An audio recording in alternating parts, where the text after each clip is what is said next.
শিশুদেরকে লজিক করাই 1 = 1, এটা হলো খুব অ্যাবস্ট্রাক্ট।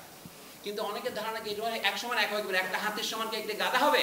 মানুষ হওয়ার শিক্ষা সেটা এখন ক্রমশ বাদ যাচ্ছে, এবং মানুষ হওয়ার শিক্ষা বলতে যেটা বলা হতো সেটা এখন মানবিক বিদ্যায় পরিণত হয়েছে।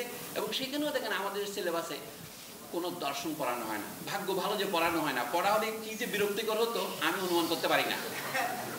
ইউরোপ আমেরিকার বিশ্ববিদ্যালয়গুলো আমাদের চোখের সামনে রূপের ব্যঞ্জনা তৈরি করে, ও হার্ভার্ডের মতো অক্সফোর্ডের মতো আমরা বলি অমুক অক্সফোর্ডে পড়ে আসছে, কিন্তু আমাদের তলায় সেটা হচ্ছে না কেন বলে আমরা দুঃখ প্রকাশ করি। কিন্তু আমাদের অবস্থাও ওদের মতো সব জায়গাতেই দেখা যাচ্ছে ভোকেশনাল এডুকেশন যেটা বলে সেটার উপর গুরুত্ব দিতে গিয়ে, যেটাকে আমরা আগে হিউম্যানিটিস বলতাম, মানবিক বিদ্যা, যেটা আমাদের পাঠশালা যেটা মানবিক বিদ্যা শিক্ষা প্রতিষ্ঠান, মানবিক শুধু নয়, যে শুধুমাত্র চিন্তা করা যেটাকে বলে সেটার উপর গুরুত্ব ক্রমশ কম দেওয়া হচ্ছে। এইটার নাম ডিসইন্টারেস্টেড স্কুলের জায়গায় এখন হচ্ছে ইন্টারেস্টেড স্কুল।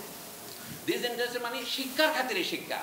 গামসি যেটার নাম দিয়েছিলেন ফরমেটিভ এডুকেশন, যেটা আমরা রবীন্দ্রনাথের গল্পের মধ্যে পড়েছি, আমরা 3 জন একসঙ্গে মানুষ হইতেছিলাম। এই মানুষ হওয়ার শিক্ষা সেটা এখন ক্রমশ বাদ যাচ্ছে, এবং মানুষ হওয়ার শিক্ষা বলতে যেটা বলা হতো সেটা এখন মানবিক বিদ্যায় পরিণত হয়েছে। এবং সেখানেও দেখেন আমাদের সিলেবাসে কোনো দর্শন পড়ানো হয় না। ভাগ্য ভালো যে পড়ানো হয় না, পড়া হলে কি যে বিরক্তিকর হতো আমি অনুমান করতে পারি না। অনেকে বলে থাকে মুখস্থ বিদ্যার নিন্দা করে থাকে, আমি কিন্তু মুখস্থ বিদ্যার পক্ষে। এই জন্য যে কঠিন পরিশ্রম না করলে, ছোটবেলায় অভ্যস্ত না হলে হবে না। এই জন্য স্কুলের প্রথম রিফর্ম দেওয়া দরকার। সেই প্রথম কথা আমি আসছি, প্রত্যেক শিশুকে যে পর্যন্ত যে শিক্ষাটা না দিলেই নয়, সেখানে শিক্ষকের ভূমিকা প্রধান। এবং তাই শিক্ষা ছাত্র জানবেই না তাকে কি পড়তে হবে, তাকে তার ভাষা শেখাইতে হবে, তাকে গণিত শেখাতে হবে, তাকে বিজ্ঞানের অ আ ক খ শেখাতে হবে, এবং তাকে অধিকার ও কর্তব্যকে শেখাতে হবে, তার কোনটা উচিত কোনটা অনুচিত শেখাতে হবে। এইটা নিয়ে তর্ক করার কিছুই নাই, কিন্তু সেটা নিয়েও আমাদের তর্ক হয়েছে। 2-1টা প্রশ্ন বলে আপনারা টের পাবেন আমাদের প্র্যাকটিস এবং রিয়ালিটির মধ্যে পার্থক্য কী। এরপরে শিশু যখন আরেকটু বড় হবে, যেমন একটা প্রথম থেকে 3য় শ্রেণী পর্যন্ত শিশু, তারপরে 4র্থ থেকে 6ষ্ঠ শ্রেণী পর্যন্ত শিশু ধরে, তার শুধু বয়স বাড়ছে কিন্তু তার কোয়ালিটি একই থেকে যায়। এটা মনস্তাত্ত্বিকরা হয়তো 1 বছর এদিক ওদিক করবেন, আমি তা নিয়ে তর্ক করছি না। এরপরে যখন হাই স্কুলে যায় তখন তার আরও একটু চিন্তাভাবনা বিকশিত হয়। আমরা যদি শিশুদেরকে লজিক করাই 1 = 1, এটা হলো খুব অ্যাবস্ট্রাক্ট। কিন্তু অনেকের ধারণা কি এটা 1 = 1 হবে, একটা হাতির সমান কি একটা গাধা হবে? প্রত্যেক শিশু বুঝতে পারে 1 = 1টাকে বলে বিমূর্ত। একটা হাতি এবং একটা গাধা যে এক নয়, সেটা মূর্ত রূপ হলেই ধরা পড়ে, এটা আলাদা হয়ে যায়।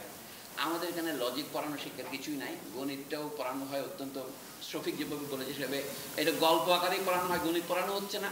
এইগুলি সংস্কারের মধ্যে পড়বে। সারা পৃথিবীতে বুনিয়াদী শিক্ষা হচ্ছে দ্বাদশ শ্রেণী পর্যন্ত।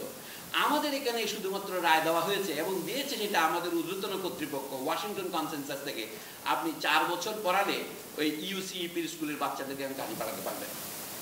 এটা তো আইনগতভাবে শ্রেণী বৈষম্যকে প্রতিষ্ঠা করা, এটার নাম নন ফর্মাল এডুকেশন, উপানুষ্ঠানিক শিক্ষা। এবং এটার বিরুদ্ধে বলার জন্য আমি শেখ হাসিনার চেয়েও কঠোরতর স্বৈরাচারের হাতে নিপীড়িত হয়েছি। এটা ব্রাক, এই যে গণ সাক্ষরতা অভিযান, এই যে রাশেদা কে চৌধুরী, আমাকে প্রায় বেড়েই করে দিই মিটিং থেকে, বলে আমাদের গরিব বাচ্চাদের আপনি 4 ক্লাস পর্যন্ত পড়াচ্ছে, আপনি তার বিরোধিতা করতে চান? ওদের বাচ্চাকে আপনি 4 বছরে ছেড়ে দেবেন, কিন্তু নিজের বাচ্চাকে তো 12 বছর আগে ছাড়বেন না। এই জন্য আমাদের শিক্ষা ব্যবস্থার আমূল সংস্কার যারা করতে চান তাদের সমাজ ব্যবস্থার সংস্কারের কথা ভাবতে হবে। আমাদের প্রাথমিক শিক্ষা সর্বজনীন করতে হবে। এটা যদি আমি বলি, প্রাথমিক শিক্ষা কয় বছর, মাধ্যমিক উচ্চ মাধ্যমিকের এই সবই হচ্ছে বুনিয়াদী শিক্ষা। এই জন্য বলছি 12 বর্ষ পর্যন্ত বিদ্যা অভ্যাস করা, অথবা শিশুর বয়স 18 বছর না হওয়া পর্যন্ত সে প্রাপ্তবয়স্ক হয় না, এই পর্যন্ত শিক্ষা যদি সর্বজনীন করতে চান, এটা আপনার অবৈতনিক করা ছাড়া কি উপায় আছে? হতে পারে না, বর্তমান অবস্থাতে হবে না। অবৈতনিক কেন? সেই যে স্কুলে যাচ্ছে সে তো সমাজের জন্য কাজ করছে, আপনি তার যে অগ্রিম বিনিয়োগ করছেন, তাকে তো বেতন দিতে হবে আপনার। মনে হতে পারে খুব ইউটোপিয়ান কথা, কিন্তু অসম্ভব নয়। যে শিশু স্কুলে যায় তাকে আপনার এখন নাম দিয়েছেন উপবৃত্তি। উপবৃত্তি কেন? তাকে তো বৃত্তি দিতে হবে।